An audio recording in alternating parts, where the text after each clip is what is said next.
Quería empezar un poco, daros las gracias por haberme invitado a dar esta charla en Indie Club. No sé a quién se le ocurriría la idea, si fue a Víctor o a quién, pero bueno. Por eso quería empezar presentándome rápidamente, porque a mí no me conocéis tanto como Amador, que bueno, tiene una trayectoria mucho más larga. Yo, bueno, soy responsable de I+D en Room 2030 y bueno, como podéis ver, tengo una trayectoria bastante variopinta. Yo soy astrofísica, pero también hice máster en energías renovables, especialmente enfocada en fotovoltaica. También he sido profe unos cuantos años, hasta que ya me vine para aquí, para Asturias, para trabajar en los centros de I+D de Arcelor. Estuve en una unidad que nos dedicábamos a analizar el potencial de spin-off que tenían proyectos internos de Arcelor y también algunos en colaboración. Uno de ellos fue un proyecto, un consorcio de innovación de Arcelor con un montón de empresas punteras en el sector de la construcción, cuyo objetivo era desarrollar, fabricar la habitación del futuro. Y bueno, esa habitación del futuro era una habitación de hotel inteligente, conectada, sostenible. Y bueno, de ese éxito de ese proyecto surgió Room 2030, que es una startup de construcción industrializada que, bueno, el objetivo es eso, diseñar y comercializar hábitats modulares, sostenibles, conectados, flexibles. Y bueno, quería empezar con una cita de un compañero que es una de las personas que más sabe de FMA en España, yo creo, y es que la construcción modular es fabricación, punto. Se puede decir más alto, pero no más claro. Y como la construcción modular es fabricación, pues por eso vengo yo a hablar del diseño para la fabricación y el ensamblaje, junto al diseño para la reutilización en el sector de la construcción. Este es un informe que publicó Construct Innovate el año pasado, que es un centro tecnológico a nivel nacional en Irlanda para la innovación en construcción.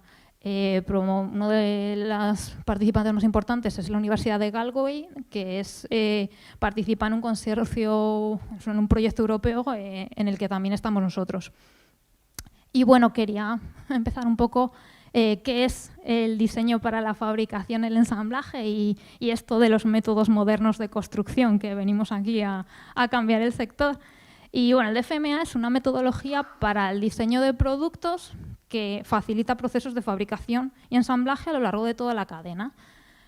Tiene dos partes, el DFM, el diseño para la fabricación, que se enfoca en que todos estos componentes, elementos constructivos, se puedan prefabricar en entornos controlados off-site, y luego el diseño para el ensamblaje, que intenta minimizar esas operaciones en obra o bueno, el ensamblaje en otra factoría. El objetivo es que bueno, la aplicación del DFMA a los métodos modernos de construcción es lo que permite incrementar la eficiencia y expandir estos nuevos métodos en un sector que tradicionalmente es muy conservador, cuesta mucho de implementar nueva tecnología. Voy a aprovechar a explicaros un poco qué son estos nuevos métodos de construcción. La primera, la modular, volumétrica 3D, son los módulos que ya salen completos de fábrica y se ensamblan in situ. Es lo que hacemos en Room 2030. Esto es un montaje reciente de uno de los proyectos aquí cerquita. También tenemos los sistemas de fabricación en 2D, steel frame, entramado de madera. Luego tenemos componentes estructurales que pueden combinarse entre sí de manera individual, serían pues, las vigas, los forjados prefabricados, etc. Luego también tendríamos fabricación aditiva, impresión en 3D. Puede ser en hormigón, puede ser en acero, como este puente que está en Ámsterdam. Los compañeros de Amador en Idonial trabajan mucho en este área. Luego tendríamos los ensamblajes no estructurales, lo que serían los pots de baño, de cocina, que se insertan en los esqueletos de los edificios, o las fachadas industrializadas. Y por último, esas dos categorías serían los que actualmente se están aplicando también ya en construcción tradicional. Productos y materiales de construcción que son más eficientes, más sostenibles, los materiales inteligentes de Amador, esas ventanas. Y luego los procesos, los nuevos métodos que se aplican en procesos de construcción, la digitalización, el uso del BIM, de tecnologías de realidad aumentada para hacer el seguimiento en obra, o la automatización, pues el uso de robots de soldadura para puentear y hacer las soldaduras de los steel frames, por ejemplo. Estos serían los principios del DFMA, o sea, mucho foco en reducir el tiempo y coste de fabricación, montaje, manipulación, compras. Se hace porque simplificamos los procesos y el diseño. No queremos dar 1000 vueltas al diseño porque al final eso implica errores, también se traducen errores en manipulación y montaje de los componentes. Obviamente queremos minimizar los residuos y el impacto, y siempre asegurando la seguridad y la calidad en todo el proceso. ¿Qué pasa? Que el DFMA es una metodología que se lleva aplicando mucho tiempo en otras industrias manufactureras que tienen productos muy estandarizados. Al final los coches son así, este modelo con este chasis y tal, pero en el sector de construcción cada proyecto es un mundo, en realidad. Tienen que adaptarse a diferentes contextos, diferentes usos de los edificios, diferentes ubicaciones, diferentes regulaciones y normativas que hay que aplicar, y cada cliente tiene sus necesidades particulares que al final es muy complicado de traducir en un diseño. Esto causa que haya pues, un montón de barreras y retos para aplicar el DFMA en construcción, tanto por la propia implementación del DFMA como metodología para los proyectos, como la dificultad de implementar uno o varios métodos modernos de construcción, ya sea por los componentes o por proceso. Y bueno, hay un montón de retos que tampoco me voy a detener en contar cada uno, pero bueno, mucho foco en la integración de la cadena. Es una industria muy fragmentada, hay un montón de actores en el sector de construcción, la mayoría son pymes muy pequeñas y es difícil integrarlos a todos. Además, en el DFMA, por su propio nombre, es diseño y muchísimo foco en el diseño, y esto requiere que haya una implicación temprana de todos los actores en el proceso. Hay que estar muy en contacto con los fabricantes porque tú estás diseñando para fabricación. No puedes hacerlo tú por tu cuenta y luego que se apañen en taller a ver cómo lo montan. Entonces hay que estar en contacto directo con ellos. Esto también implica que hay un reto bastante importante que además lo vivimos muchos los del sector modular, que es este choque de culturas entre los equipos de diseño y los equipos de ingeniería. Son mentalidades totalmente diferentes que cuesta de alinear, pero es necesario, hay que hacerlo, hay que entenderse entre todos. Y luego también gestionar las expectativas del cliente no es fácil. Los clientes vienen con unas ideas que no siempre tienen sentido aplicar construcción de modular. Entonces, eso se empeora la situación si además tardan en involucrar a expertos en nuevos métodos de construcción, porque ya partes de un diseño que no está optimizado para este tipo de construcción, te toca rehacer el proyecto desde el principio, básicamente. Entonces, bueno, es un tema que hay que trabajar mucho.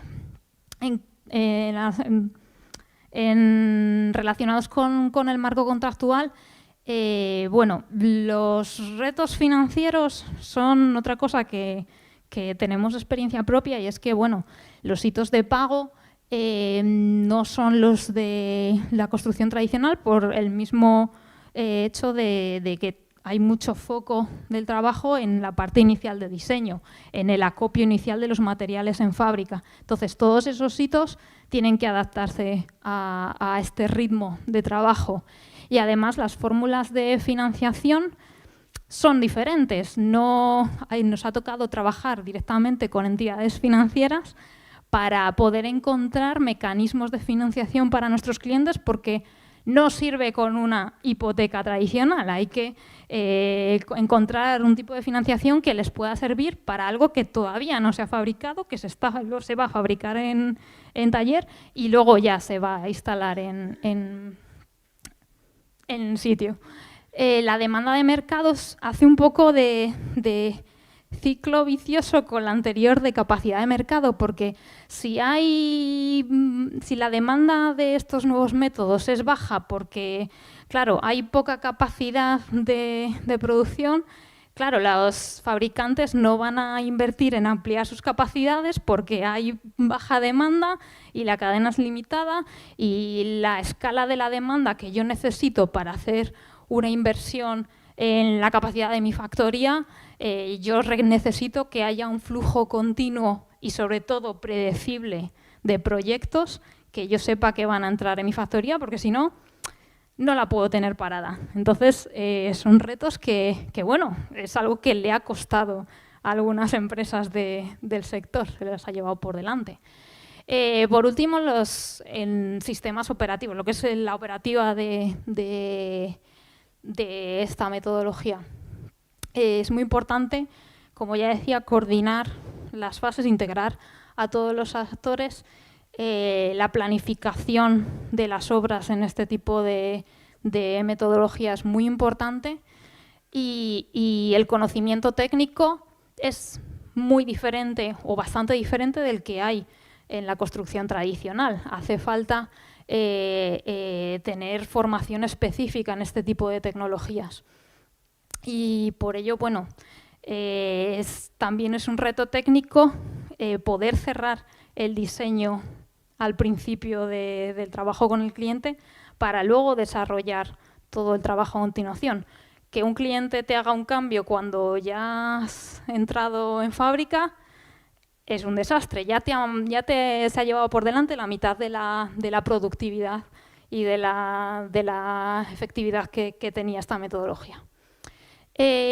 Bueno, lo más importante de todo, la estandarización y la replicabilidad de un mismo componente que yo pueda utilizar en diferentes proyectos, en diferentes edificios, es primordial para poder materializar los beneficios que me aportan estos nuevos métodos de construcción. Sobre todo, como decía, los que están relacionados con la productividad. Hasta que yo no pueda serializar hacer producto mi edificio, mi módulo, no voy a poder exprimir todas las ventajas de estos métodos. Bueno, se escapó un poco por arriba. Esto es el análisis que hacen en el informe de todas las actividades e iniciativas para fomentar el uso de DFMA y los nuevos métodos de construcción. Mucho foco, como siempre, estudios, informes, conferencias y reuniones para difundir la información, eso siempre pasa. Pero bueno, lo interesante es que, bueno, esto está enfocado en Irlanda, porque allí es el informe, pero bueno, es interesante para verlo. Mucho foco en regulaciones y guías involucrando entidades que son análogas, por así decirlo, a colegios de arquitectos, o sea, involucrar desde el principio al principio de la cadena, que ellos sean los que desarrollen. Mucho foco en actividades de formación, con centros nacionales de formación en construcción y con mucho foco en estos nuevos métodos. Y luego también, aparte de los centros tecnológicos como este que ha publicado el proyecto, iniciativas estatales y del sector público. Es importante que las administraciones estén involucradas para dar ese empuje a, sobre todo, la parte de certificaciones y regulación. Y muy interesante también el uso de proyectos reales como los alojamientos para refugiados ucranianos para que actúen como pilotos de estas nuevas tecnologías que ayuden a tener datos de cómo funcionan y las ventajas que aportan y sobre todo que den confianza al mercado de que esos nuevos métodos se pueden utilizar y funcionan. Bueno, ¿qué pasa al final del ciclo de vida de un edificio? Porque el DFMA aborda toda la parte hasta que yo ensamblo y ¡pum! Levanto el edificio, pero ¿qué pasa después?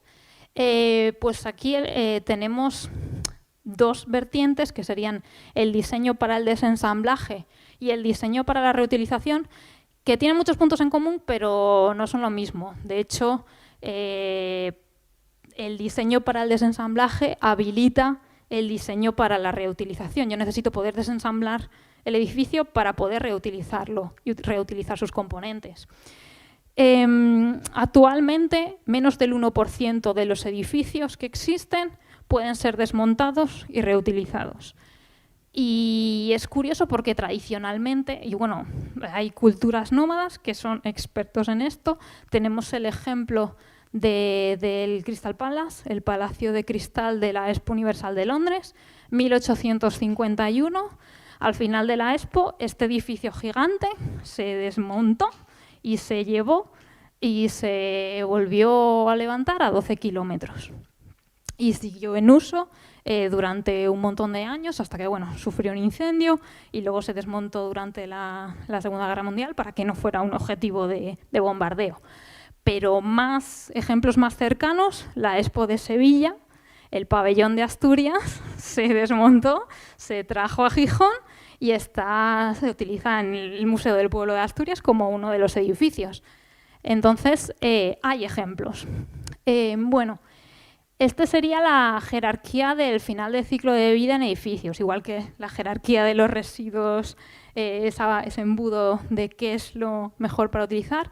El objetivo es pasar de un modelo lineal a un modelo circular que bueno, actualmente el mayor esfuerzo estaría, bueno, y lo que más se produce es el reciclado de materiales, porque los procesos que existen de final de vida de los edificios son demolición y ahí al final hay una parte bastante importante que va a vertedero, entre el 25 y el 50% de los residuos de vertedero son residuos de construcción y demolición y el resto se reciclaría. Yo puedo separar la chatarra, el acero, reciclarlo, puedo utilizar el hormigón los áridos de hormigón para producir cemento nuevo, pero todos esos procesos, aunque obviamente mejor que llevarlos a vertedero,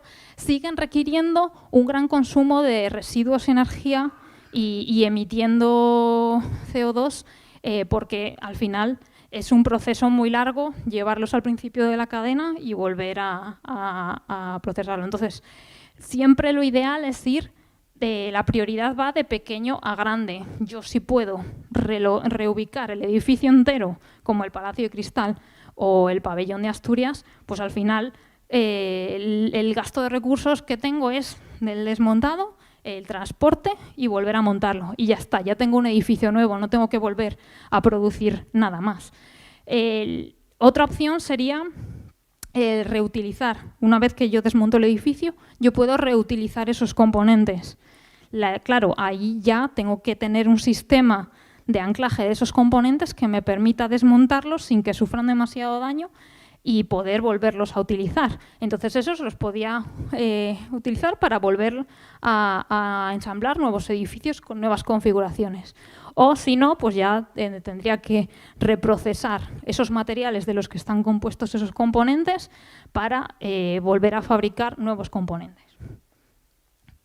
Los principios del diseño para el desensamblaje están muy estudiados. Hay una ISO que habla de ello. Tendríamos principios generales que son un poco filosóficos, que son los que tiene que tener interiorizado el cliente para que tenga sentido abordar un proyecto con él de estas características, pues sistemas flexibles, modulares, que me dejen hacer cambios, que use métodos estándar. Luego bajaríamos al diseño de alto nivel, más conceptual, en el que los arquitectos ya tienen que definir los proyectos pues, pensando en estructuras estandarizadas, que los componentes sean duraderos, tener definido un plan de deconstrucción y haciendo un concepto que es el de layering, que es que las capas de ese edificio me permitan acceder a cada uno de sus subsistemas. Si yo tengo el acabado final interior, me tapa toda la estructura que hay detrás, yo ya no puedo acceder a lo que hay dentro, yo no puedo sustituir otras capas interiores. Entonces, es muy importante hacer un sistema de capas que me permita acceder a todos los niveles. Luego ya bajaríamos al diseño detallado y las conexiones, ya el trabajo de ingeniería en el que ya estoy pensando en las uniones, que las uniones sean reversibles, que pueda hacer a todas las piezas, que no utilice una herramienta muy rara y especializada para unirlas, porque entonces ya me complica los diferentes trabajos. Y sobre todo minimizar uniones, minimizar tipologías de conectores y para siempre facilitar ese desmontaje y que yo lo pueda hacer con los mínimos recursos posibles. Y un trabajo muy importante de documentación. Yo tengo que tener muy claro de qué está compuesto mi edificio.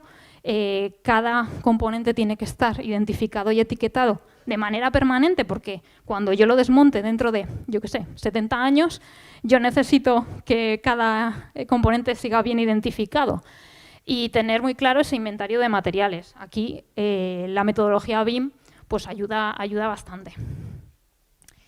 ¿Qué puntos críticos hay para el diseño para la reutilización, el DFR?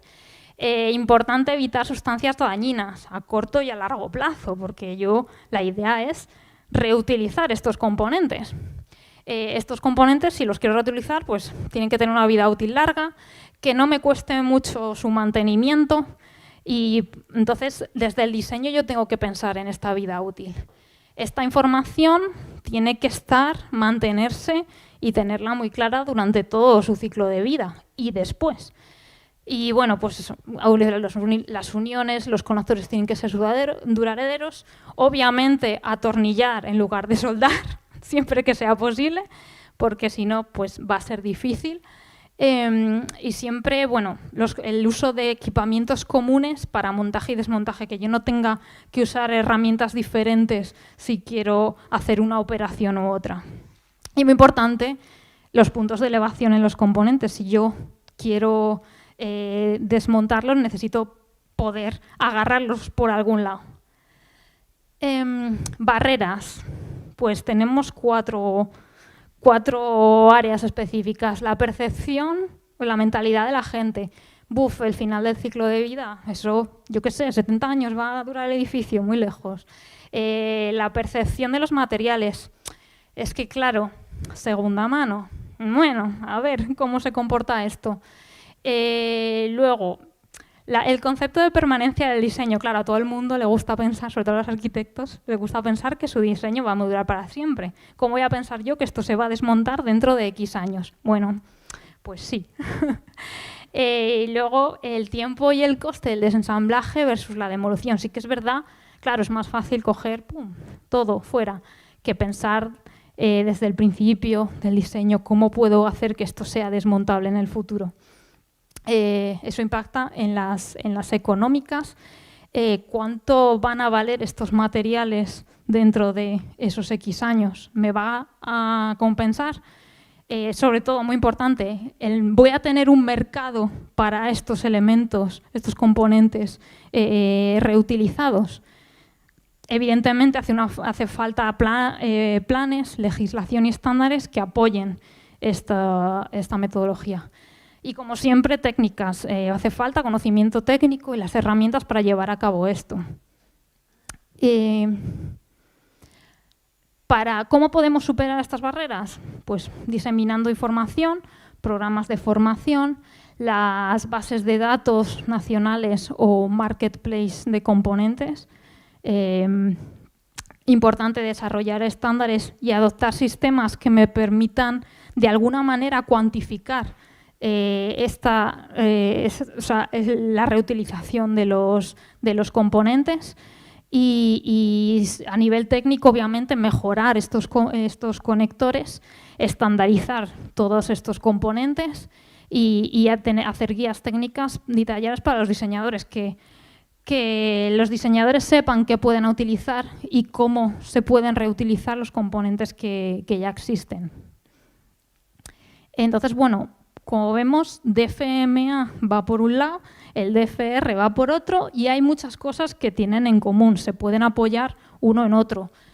Los dos tienen mucho foco en reducir el tiempo y costes de fabricación, y costes de manipulación también, siempre reduciendo piezas, conectores, tiempos, simplificando, reduciendo y simplificando, son las dos claves. Estandarización es clave para todo esto y simplificar todo lo posible procesos y diseños, reduciendo los fallos y minimizar residuos e impacto en el medio es, al final, un objetivo muy clave de sostenibilidad de ambas metodologías. Bueno, y como conclusión, tenemos que desarrollar los nuevos métodos de construcción utilizando tanto DFMA como DFR. El diseño para la fabricación y ensamblaje apoya esta expansión de los métodos de construcción en la coordinación de las diferentes fases. El DFR maximiza el material que yo puedo utilizar después del final de vida de los edificios. Y el concepto de layering que contaba yo antes, estas capas, es algo que hay que valorar que no se está haciendo adicionalmente al DFMA. Es algo en lo que hay que trabajar mucho. Es importante el compromiso de los stakeholders, de los actores de la cadena, para recoger y analizar todos estos datos y compartirlos, integración de toda la cadena. La regulación y la certificación también es muy importante para poder tener un entorno, un ecosistema de trabajo robusto. Hay que dar apoyo a las pymes en procesos de certificación y, sobre todo, estandarizar para poder dar pie a esta escalabilidad y esta replicabilidad. Y luego, en transferencia de conocimiento, desarrollando y coordinando todo el ecosistema y teniendo unos programas de educación y formación en estas tecnologías es importante para tener ese pool de talento que nos va a alimentar el sector en los próximos años. Y bueno, nada, hasta aquí. Gracias.